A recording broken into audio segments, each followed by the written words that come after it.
அனைவருக்கும் வணக்கம். வருகிற பிப்ரவரி 21 மதுரை தமுக்க மைதானத்தில் நடைபெற இருக்கக்கூடிய தமிழ்நாட்டு பண்பாட்டு பெருவிழா என்கின்ற ஒரு மிகப்பெரிய பிரம்மாண்டமான ஒரு கட்சி மதுரையில் நடைபெற இருக்கிறது. அந்த கிரவுண்டு பகுதியில் இருந்து தான் இந்த வீடியோவை நான் உங்க முன்னாடி பதிவு செய்கிறேன். இந்த தளம் என்பது பல்வேறு பண்பாட்டு விஷயங்களை முன்னிறுத்தி தொடர்ந்து பல விஷயங்கள் போராடக்கூடிய ஒரு களம் இது.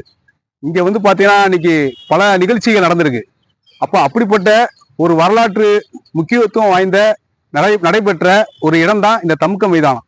அப்போ அப்படிப்பட்ட ஒரு தமுக்க மைதானத்தில் மக்கள் கலை இலக்கிய கழகம், மக்கள் அதிகார கழகங்களுடைய ஒருங்கிணைப்புல பூமாயுமு பூஜா தூமு எல்லாரும் இணைந்து ஒரு மிகப்பெரிய அளவுல தமிழ்நாடு முழுவதும் பங்கேற்க இருக்கக்கூடிய மிகப்பெரிய ஒரு பண்பாட்டு பெருவிழா என்பது இந்த நிகழ்ச்சி. இந்த நிகழ்ச்சியினுடைய நோக்கம் என்பது சாதி மதம் கடந்து காதலிக்க மனம் முடிக்க வேண்டும் ஜனநாயகம் என்கின்ற முழக்கத்தின் கீழ் இது நடைபெற இருக்கிறது. இந்த நிகழ்ச்சி என்பது ஏற்கனவே மதுரையில் டிசம்பர் 28 தோழர் ரவிக்கும் தோழர் ராதிகா அவர்களுக்கும் நடைபெற்ற ஒரு சாதி மறுப்பு புரட்சிகர மனவிழா, அதை தொடர்ந்தான ஒரு பண்பாட்டு விழாவாக முன்னெடுக்கப்பட்டு அன்று அந்த நிகழ்ச்சியை இன்னைக்கு மிகப்பெரும் பிரம்மாண்டமாக இன்றைக்கு தமிழ்நாடு முழுவதும் சமூக ஊடகங்கள்ல தொடர்ந்து நீங்க பார்த்துக்கிட்டு வரீங்க. அது மிகப்பெரிய பிரச்சாரங்கள் நடைபெற்று இருக்கிறது.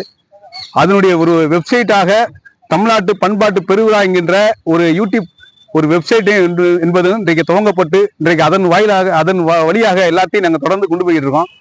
இது பல்வேறு ஜனநாயக இயக்கங்கள் மக்கள் மத்தியில மிகப்பெரும் வரவேற்பு பெற்றிருக்கு. இன்றைக்கு பல பேரும் வரவேற்கிறார்கள், பல பேரும் வர இருக்கிறார்கள். இன்றைக்கு தலைவர்கள் பேச இருக்கிறார்கள். தலைவர் தொல் திருமாவளவன் உட்பட சுகா முருகவேல்ராஜன் எக்ஸ்எம்எல்ஏ உட்பட இப்படி பல பேச இருக்கிறார்கள். இது போக திரைப்பட கலைஞர்கள், இயக்குநர்கள் வர இருக்கிறாங்க. இப்படி பல பறை இசை, நாடகம், கலை நிகழ்ச்சி, பாடல், இப்படி பல வகையில இந்த நிகழ்வு என்பது நடைபெற இருக்கிறது. அதில் தலைவர்கள் வாழ்த்து இருக்கிறாங்க. இப்படி இந்த நிகழ்வுல கிட்டத்தட்ட ஒரு 5000க்கும் மேற்பட்டவர் பங்கேற்க இருக்காங்க அப்படிங்கிறதையும் இங்க ஒரு மகிழ்ச்சிகரமா அங்க தெரிவித்துக் கொள்கிறோம். ஏன்னு சொன்னா இந்த பண்பாட்டு பெருவிழா என்பது இன்றைக்கு மதுரை குறிப்பா தென் மாவட்டத்துல பல்வேறு விஷயங்கள் நிறைந்த ஒரு பகுதியா இருக்கு.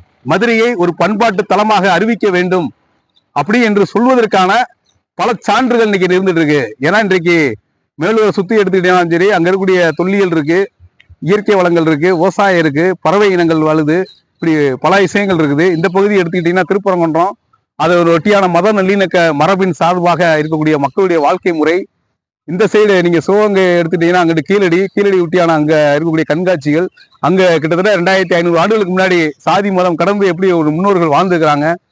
இங்கிட்ட எடுத்துக்கிட்டீங்கன்னா பல சமணர்களுடைய குகைகள் இருக்கு. இப்படி பல விஷயங்கள் நிறைந்த வாழக்கூடிய ஒரு பகுதி, ஒரு சாதி மதம் கடந்த ஒரு ஒற்றுமையாக வாழக்கூடிய பகுதியா எப்படி இருக்குது. அப்ப அந்த காட்சிகளை முன்னிறுத்தும் விதமாக இந்த நிகழ்ச்சி என்பது நடைபெற இருக்கிறது. இந்த நிகழ்ச்சியை அனைவரும் பங்கேற்குமாறு மக்கள் கலை இலக்கிய கழகம், மக்கள் அதிகார கழகத்தின் சார்பாக அனைவரையும் அன்போடு வருக வருக என வரவேற்கிறோம். இந்த நிகழ்ச்சி மிகப்பெரிய ஒரு பிரம்மாண்டமான ஒரு ஏற்பாடாகவும் இருப்பதால் செலவும் என்பது அதிகரிக்கிறது. நீங்களும் அதிகபட்சமான உங்களுடைய பொருளாதார உதவிகளை செய்யுமாறும் அன்போடு கேட்டுக்கொள்கிறோம். அனைவரும் கட்டாயம் பிப்ரவரி 21 காலை 10 மணி அளவில் அனைவரும் மதுரைக்கு வருமாறு அன்போடு அழைக்கிறோம். நன்றி, வணக்கம்.